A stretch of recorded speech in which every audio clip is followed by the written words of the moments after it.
In this video, we'll be taking a look at 5 NHL games happening on January 24th, 2026, and providing you with free team picks and total picks for each one of those games, so 10 picks in total. Welcome back to Cash Out Sports. Let's dive right into it. Oh, and don't forget to subscribe and to click the bell icon to get notified as soon as these videos get released, so that you have more time to plan out your bets as we provide these videos on a daily basis. I can guarantee that you'll have all the important information that you'll need on these 5 NHL games after fully watching this video.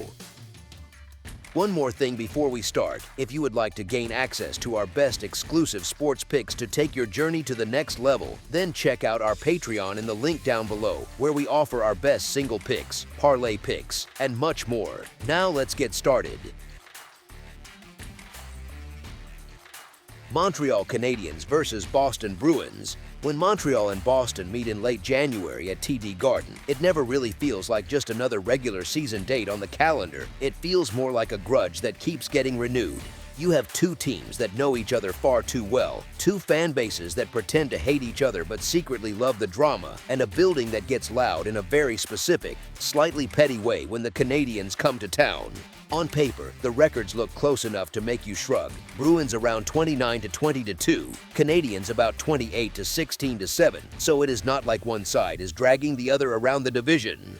The real split shows up in how they prefer to live night to night. Montreal is happy to skate on the edge of chaos, one of the league's top offenses at roughly 3.4 goals a night, but they give back almost the same amount with about 3.3 against, which is the hockey version of living on credit. Boston's approach is a little more controlled, a little more we know where the fire exits are, with a touch over 3.2 goals for, just over 3.1 against, and a power play that sits near the top of the league at around 26%. That last part matters a lot in rivalry games, because whistles tend to show up more than coaches would like to admit. Recent form leans into that story rather than away from it.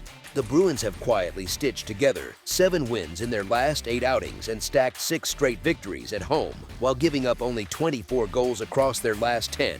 That is not lockdown, but it is steady, reliable, grown-up hockey.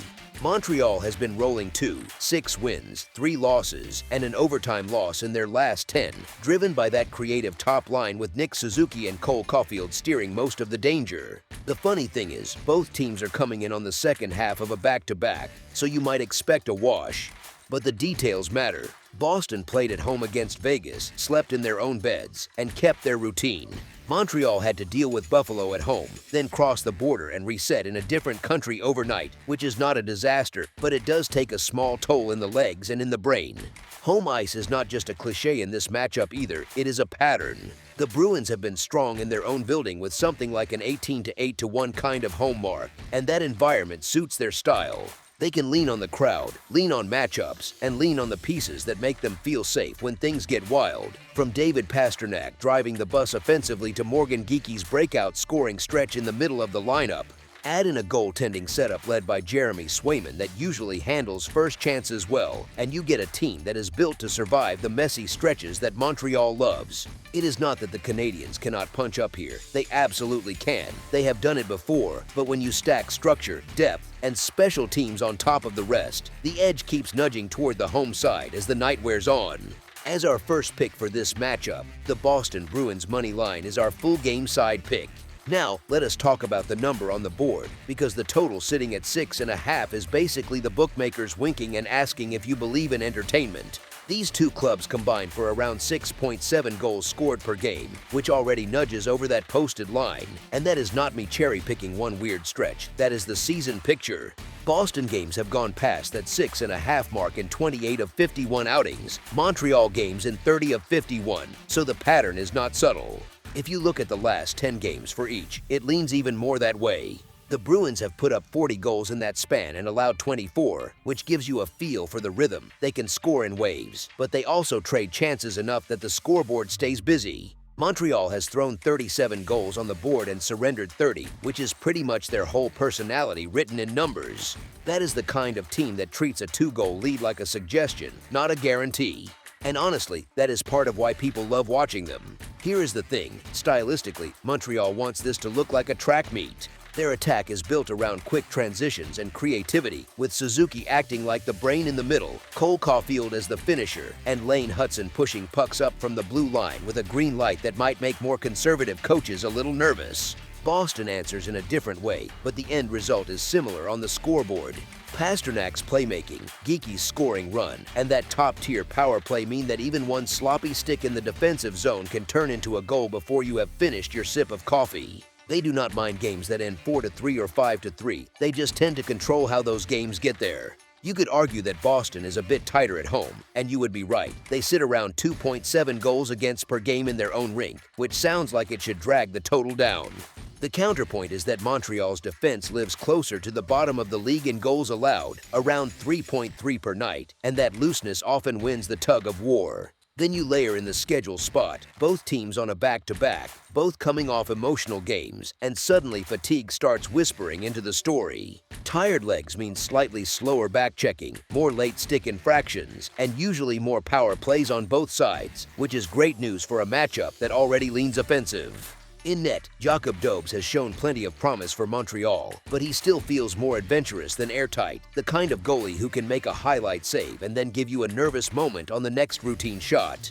On the other side, whether it is Swayman again or Joonas Korpisalo getting the nod, they are facing a top-3 offense that will generate looks. So when you put all of that together, strong offenses, leaky moments in the defensive structure, special teams that can punish mistakes, and a scheduling spot that encourages tired penalties, it does not really point toward a sleepy 2-1 chess match. It points toward a game where both teams have a very real chance to reach 3, and from there it only takes one more bounce, one more odd man rush, or one more late power play for the total to clear the number.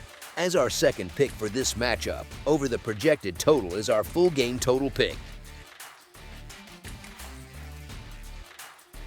Detroit Red Wings versus Winnipeg Jets. This matchup has that nice little story feel that hockey fans secretly love. You have Detroit coming into Winnipeg looking like a group that finally remembered it is allowed to play like a serious team again. And across from them you have a Jets side that feels like it is holding the blue line together with tape and stubbornness while trying to grind out results. Detroit shows up with a stronger resume and a positive goal differential, sitting on top of the Atlantic at roughly 31-16-5, while Winnipeg is sitting below water at around 20-23-7 in that crowded Central. That gap is not just a vibe thing, it shows up in the way these two play night after night. Detroit is putting a bit more than 3 goals on the board most evenings and allowing just a touch over 3, with a power play that sits north of league average and a 5-on-5 game that public chance models usually place in that quietly very good neighborhood. Winnipeg leans more on goaltending and special teams than on volume, with shot totals sitting under league average at roughly 26 a night and a slight negative goal differential, even though the top unit with Mark Scheifele and Kyle Connor still has real punch. When you run through the rosters, the picture gets clearer. Detroit's core of Dylan Larkin, Lucas Raymond, Alex DeBrincat, and John Gibson is on the active sheet and not tagged on the latest injury notes. The only real question mark is Simon Edvinsson, who is sitting day-to-day with a lower body issue and a target return date that lands right on this game. Winnipeg counteracts with Adam Lowry wearing the C, plus Scheifele, Connor, Josh Morrissey, and Connor Hellebuyck all available, but 3 defensemen, Colin Miller, Neil Pionk, and Hayden Fleury, are parked on injured reserve with various knee and upper body problems and labeled week to week. So if you picture the game flow, you can imagine a confident Detroit team with structure and some swagger on the road, carrying a roughly 13-8-4 record away from home, skating into a rink where Winnipeg has been decent but not terrifying at something like 12-9-5. The Jets are leaning heavily on their stars and a goaltender who has already had 1 knee surgery this season, while parts of the blue line are missing, which is never the recipe coaches draw up on the whiteboard. Honestly, it feels like Detroit is the side that can weather swings better, even in that loud Winnipeg building, because they do not need a heroic performance just to stay in the game. The betting market, though, still clings to home ice and the long-term reputation of Hellebuyck. Books price Winnipeg in the neighborhood of -125 to -130 on the money line, with Detroit sitting around +110. To a lot of casual bettors, that quietly says, hey, Jets are the safer side. But when you line up form, injuries, depth, and how each team is actually playing, the picture looks more like a true contender walking in as a so-called underdog against a scrappy but flawed host. Here is the thing, that mix of better recent play, healthier key pieces, and a less patched-together defensive group turns the visitors into a live dog, not just a team hoping to survive the Manitoba cold and go home. As our first pick for this matchup, the Detroit Red Wings money line is our full game side pick. The projected total number is sitting at 6 goals, and the under is shaded slightly, which starts to make sense once you look at how these teams have been playing lately instead of only staring at season-long scoring lines. Detroit's attack this season is solid but not exactly chaos on ice, sitting around 3.08 goals per game on about 28 to 29 shots. Their power play can absolutely punish mistakes, but 5-on-5, they are more about controlling space, holding the puck, and nudging the game where they want it, rather than trading rushes for 60 minutes. If you glance at their last little run of games, they mostly live in that 5 to 7 goal neighborhood. You see scorelines like 4-2, 4-3, 2-1, 4-3 again, 3-4, games where there are chances and goals, but not a feeling that the dam is going to explode every period. Winnipeg, interestingly, has been tilting even more toward the under. They have just played a 2-1 shootout, a 3-1 win, a 2-0 loss, and that 4-3 collapse against Toronto. 4 of their last 5 have finished with 5 total goals or fewer, which starts to tell you how careful things have become. Their shot volume sits low, about 26 per night, and they rely on structure plus strong goaltending to stay in it against deeper clubs, which makes even more sense when 3 regular defensemen are in suits instead of sweaters. If you have ever watched a team patch a blue line like that, you know coaches start saying words like simplify a lot more. On top of that, the 2 goalies we expect to see, John Gibson for Detroit and Connor Hellebuyck for Winnipeg, are healthy and carrying goals against numbers in the middle 2 range on the season, according to current summaries. That is exactly the profile you quietly root for if you are holding an under ticket instead of a same-game parlay loaded with goal scorers. Both teams are also coming off emotionally and physically heavy games just 2 nights ago, which usually nudges coaches to shorten the bench, clean up the breakouts, and cut down on the risky pinches. That piece is, to be fair, speculative, but it lines up with how coaches usually handle this kind of spot in a long schedule. The broader totals data adds another little nudge. Detroit's over and under record sits around 20 to 16 to 4, while Winnipeg's is around 25 to 19. Neither one screams pure under team at first glance. But the recent tilt for both has been toward calmer, goalie-driven nights rather than total chaos, and the fact that books are shading the vigorish toward the under at 6 is a pretty clear sign of how the market expects this style clash to play out. If you imagine a cold January night in a noisy Canadian rink, the game script feels much more like a 3-2 or maybe 3-1 finish than something reaching 7 or 8 goals, with the goaltenders and defensive details quietly steering things while everyone else battles for greasy rebounds in the corners. As our second pick for this matchup, under the projected total is our full game total pick. Carolina Hurricanes versus Ottawa Senators. Picture this. Saturday night in Ottawa, the barn is loud, towels are waving, and you have one team that treats structure like a lifestyle choice and another that treats it more like a suggestion. Carolina comes in sitting at the top of the Metropolitan, carrying more wins and a better goal differential than anyone else in that division right now, and that is not some lucky hot streak. It is a pattern that has held over months. They keep tilting the ice in the same direction, game after game, and you can almost feel it in the way their shifts stack, like a workday where every meeting actually stays on schedule for once. Here is the thing. Carolina's whole identity is built around living in the offensive zone and refusing to leave unless they absolutely have to. They are averaging comfortably north of 32 shots per night and allowing only mid-20s the other way, which is basically hockey's version of monopolizing the puck at a pickup basketball run. You are not always scoring, but the other side hardly touches the ball. That possession edge is not just about raw volume either. It shows up in their goals for and goals against numbers, with them scoring clearly over 3 per game and holding opponents under 3. So even on the nights when the finish is a little off, they have a cushion built out of territory and time. It is the kind of style that travels well. You do not need home whistles or last change when your default setting is to pin teams in and make them chase for 2.5 hours. Ottawa, on the other hand, feels like that talented but unpredictable coworker who can crush a project one week and then forget the basics the next. They had just stretched a point streak to 5 straight games, looking like they might finally be settling into a groove, then turned around and dropped 3 of their last 4, including that brutal collapse in Nashville where they turned a 3-goal lead into a 5-3 loss and a long, quiet flight home. It is not that the Senators cannot hang with good teams, they clearly can. It is that their game state swings are wild, big surges followed by equally big lapses, and that is a dangerous trait against a team that rarely beats itself. The schedule does them no favors either. Since last weekend they have been grinding through Detroit, Columbus, and Nashville, and now they get Carolina rolling into town with another matchup against Vegas already waiting less than 24 hours later on the very same ice. That is 4 games in 6 days, with travel against a series of opponents that all bring different problems, and fatigue in this spot does not always show up as guys gasping for air. Sometimes it is a half second late on a back check or a lazy stick on a cross ice pass. Carolina's week is busy but cleaner, with enough spacing between games that they are coming in more tuned than tired, which matters when your whole style relies on constant pressure and layered support. Special teams tilt the picture even more. Ottawa's penalty kill has been stuck down in that low 70% neighborhood, which in modern NHL math is basically a flashing red light, and it has been dragging on them all season. Now they lose a veteran scoring winger for 5 to 7 weeks due to a sports hernia surgery, a player who not only chips in offense but also stabilizes a line and a locker room, and they have to plug that hole with a call-up who has skill but not the same mileage in these pressure spots. You can feel how that shrinks their margin for error, especially when you are facing a team that grinds on the power play and already tilts the shot clock at 5-on-5. So, when you zoom out, you get a classic contrast. Carolina plays that methodical, possession-heavy road game that slowly squeezes the fun out of you, while Ottawa leans into emotion, swings, and a bit of chaos to make things happen. Chaos is fun for neutral fans, but in a matchup like this, structure usually gets the last word. As our first pick for this matchup, the Carolina Hurricanes money line is our full game side pick.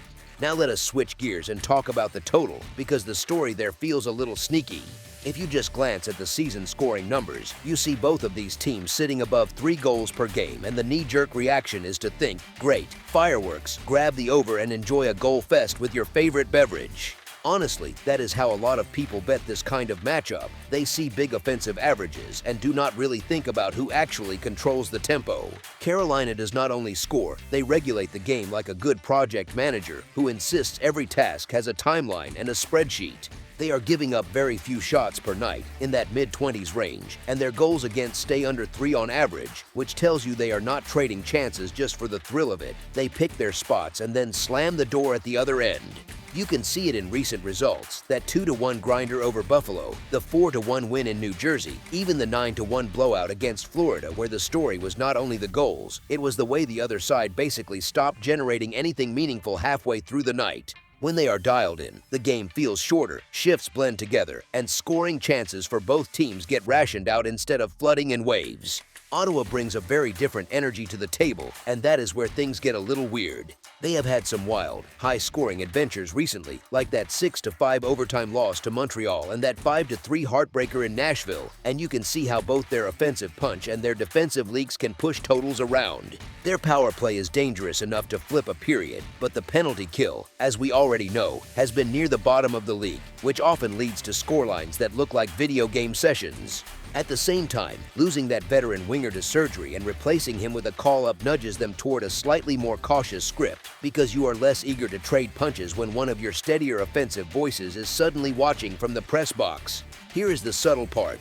In a spot like this, with Ottawa in the middle of a heavy run of games and Carolina imposing that structured, territorial style, the game is more likely to bend toward something that looks and feels closer to playoff tempo than pond hockey. The Senators are coming off emotional swings, they have another game queued up the next day, and they are facing a team that is completely comfortable winning 2-1, 3-1, or 4-1 if the chances fall that way. Books will probably hang a pretty standard modern NHL total here, but the matchup itself hints at fewer clean rush chances, more controlled entries, and longer stretches where the puck gets ground along the boards rather than flying end to end. That kind of script still leaves room for a couple of momentum swings, but it points more toward a measured, lower-scoring rhythm than a chaotic track meet. As our second pick for this matchup, under the projected total is our full game total pick.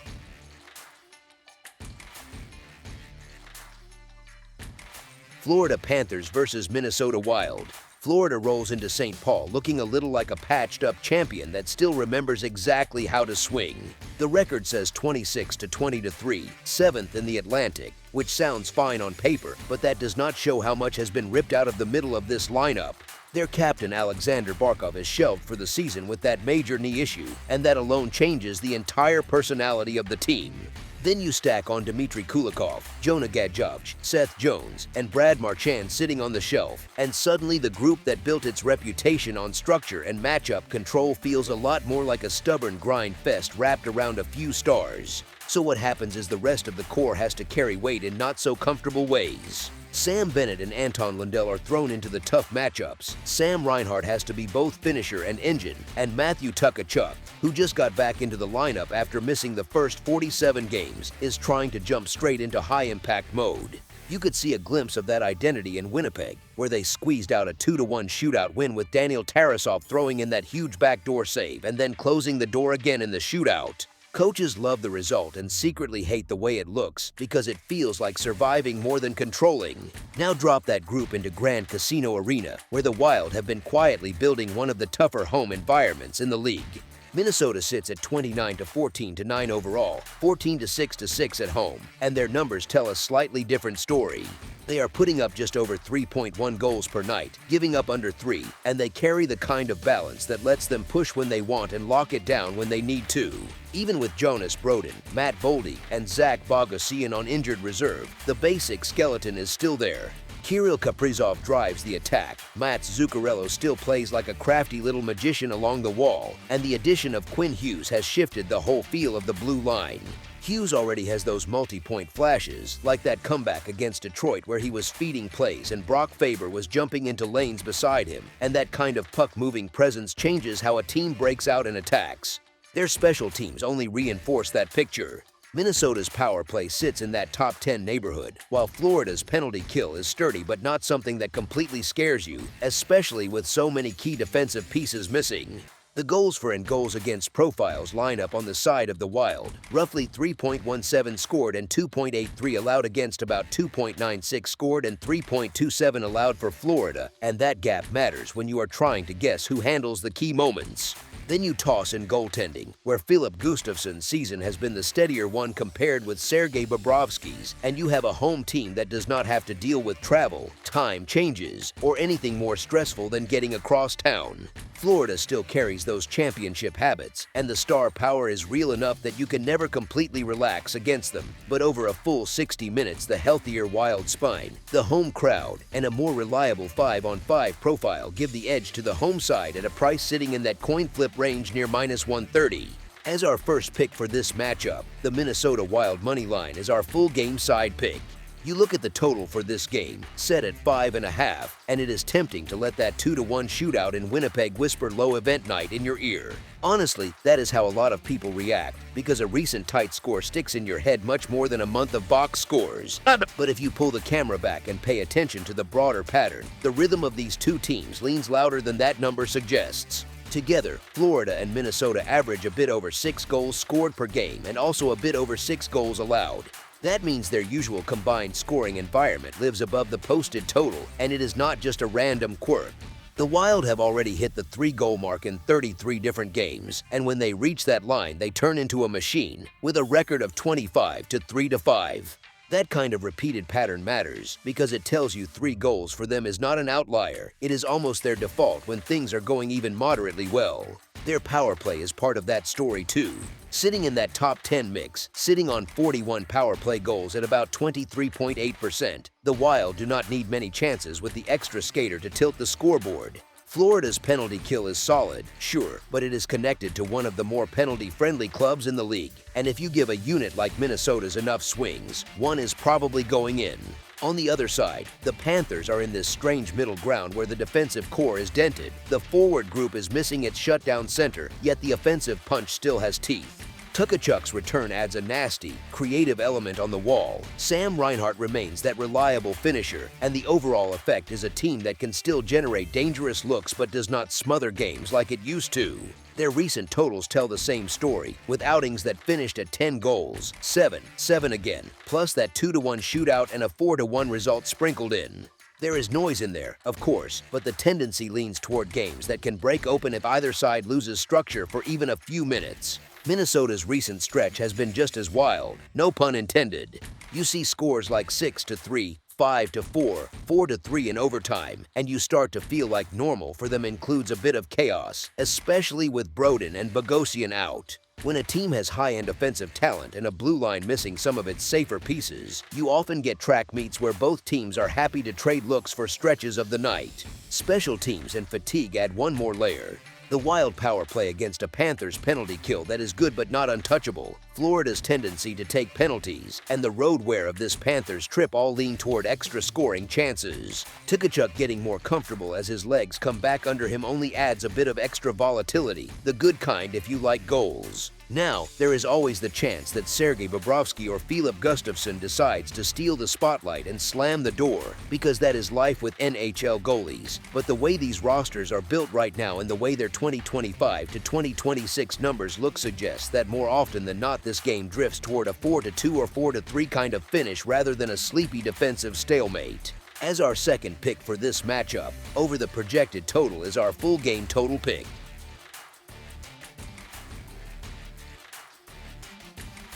Washington Capitals versus Edmonton Oilers. Washington heading into Edmonton on January 24th feels a bit like a tired traveler walking into the loudest bar in town. And they just pulled off that 3-1 comeback win in Calgary on Friday night, a game their own bench framed as almost season-saving after that rough showing in Vancouver. Emotionally, that kind of win gives you a buzz, it really does, but physically it is a different story when it comes wrapped inside a long western swing that already took them through Denver, Vancouver, and Calgary. This one against Edmonton lands as Game 6 on that trip, their fourth game in 6 days, and the second leg of a back-to-back, which is exactly the sort of scheduling spot that slowly drags on older legs and tired minds. The Calgary to Edmonton hop is short on a map, anyone who has flown it knows that, but late flights and another hotel bed still mess with routine and recovery. You wake up, again, in a different room, and now you are supposed to keep up with one of the fastest attacks in the league on fresh ice in a building that gets loud in a hurry. Edmonton, for their part, is settled at home at Rogers Place, sitting at a record of 25-19-8 overall, with a home mark of 12-8-4, while Washington is basically treading water away from DC at 11-11-3. Those numbers are not wildly lopsided on their own, but they sketch a familiar picture. The home team is a little more comfortable and a little more successful in its own building than the visitor has been on the road. Offensively, the tilt leans toward Edmonton as well.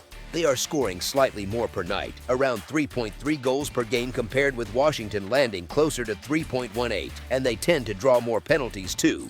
That matters here because their power play is not just good, it is terrifying, operating at roughly 32%, which puts it right at the top of the league. Washington's penalty kill, stuck in the high 70% range near 78%, is not bad, but it is not really built to live against that pressure for 60 minutes. You do not need a spreadsheet to feel the difference. A couple of careless stick penalties from a fatigued group can tilt the whole thing. Then you layer in who is actually available. Washington is still missing Pierre-Luc Dubois, who remains out long-term after surgery for abdominal and adductor issues, with expectations that he will not be back until after the Olympic break. Jacob Chychrun is sitting in that frustrating gray area as day-to-day after leaving the game in Calgary. And even if he dresses, it is hard to imagine he is close to 100% after that scare. On the Edmonton side, they are not perfectly healthy either.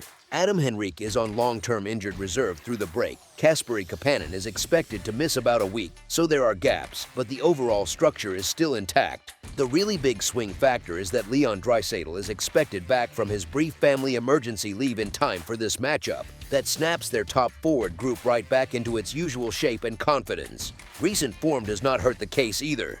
Edmonton has already shown its ceiling at home with those recent blowout shutouts, including that kind of video game stretch where they hang 6 goals in a period and completely smother a quality opponent. Washington, by contrast, has needed heavy emotional lifts just to scrape out results and keep their season from wobbling off track, which is draining when you still have more road ice ahead.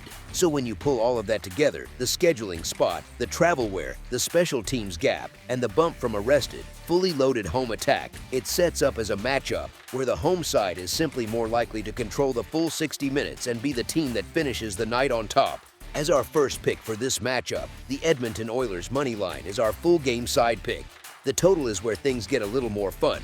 Odds makers hanging a number of 6.5 for this game are not being kind or generous. They are basically planting the flag right where the math says it belongs. If you add up those season scoring averages, Edmonton around 3.3 and Washington about 3.18, you land almost exactly in that 6.5 range. So on paper, the total looks fair, not like some hidden discount hiding in the corner of the betting board. Here is the thing though, paper does not skate shifts. These two already played one meeting that turned into an 11-goal roller coaster, a 7-4 win for Washington. And that matchup showed how quickly this pairing can blow past a normal script once skill players trade rushes and special teams get involved. Edmonton's power play again sits at the center of that story, because if Washington's legs are even a little heavy in the second half of a back-to-back, tired gaps and lazy hooks turn into minor penalties, and minor penalties against this unit tend to become goals. It is one of those situations where you can almost feel the building holding its breath every time the ref's arm goes up. Washington's recent form on this trip has not exactly screamed shutdown hockey either. Their last 5 games have finished with total goals of 4, 7, 7, 7, and 5. So even on nights that start tight, breakdowns and late pushes have turned the third period into something far more open. Sometimes that comes from chasing the game. Sometimes it comes from a sense of we have come this far, we might as well push, but the pattern is still there. And while Edmonton can absolutely smother teams when they lock in defensively, they are just as capable of getting into a trading chances kind of rhythm, especially at home when the crowd is feeding off rush chances and odd man breaks. There is also the more model-heavy view, which is not gospel, but it is a useful extra lens. One simulation service pegs this matchup as something like a 3.7 to 2.8 type result, which is just a fancy way of saying that their baseline expectation sits slightly above that 6.5 number. They also track Washington games going over in roughly 61% of their road dates and Edmonton games leaning over in a healthy chunk of their home schedule. Those are just tendencies, not fate, but when tendencies line up with the way the game sets up situationally, it is hard to ignore. The most realistic story here, and yes, this part is naturally speculative, is a game that starts with some feeling out, then slowly opens up as the night goes on. Edmonton's high-end talent and power play pressure nudge the tempo upward. Washington has enough scoring to answer back with a couple of punches, and if the Capitals end up trailing in the third, they have every reason to push their forwards higher and pinch their defense to create looks. That is how you end up with scores like 4-3 or 5-2, results where nobody played reckless pond hockey from the opening face-off, but the mix of tired legs, elite skill, and late urgency quietly pushes the total past the posted number. As our second pick for this matchup, over the projected total is our full game total pick. That's all for now, so if you have any other games you would like reviewed, then leave a comment down below with the game you would like analyzed, subscribe to our channel, leave a like on this video, and we'll get to it as soon as we possibly can. We would also love to hear your opinion on the picks presented to you in this video, whether you agree or disagree with them, so leave a comment down below and do let us know.